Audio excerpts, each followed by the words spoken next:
Po, magandang umaga po sa ating lahat. Dito po tayo ngayon sa lugar ng isang palengke. Po, ganito po talaga ang sitwasyon pagka umaga sa palengke. Yan po. Labas at loob po yan, natatraffic. Yan po ang sitwasyon natin sa palengke. Po yan.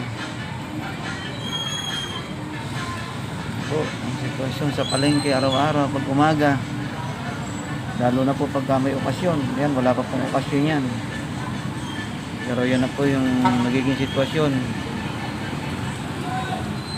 Sana po pag-unawaan na lang palagi ang mga driver na katulad ko na nagtitiis mamasada. Pagpasensyahan na lang po sa bawat sitwasyong nangyayari po sa mga ating nangangalaga sa pagbabantay sa palengke, sa paligiran ng palengke at sa labas ng palengke. Unawaan na lang po tayong palagi, magpasensyahan. Talagang ganun po ang buhay sa araw-araw. Pagpakisamahan po tayo. Yun po ang kailangan natin sa bawat isa.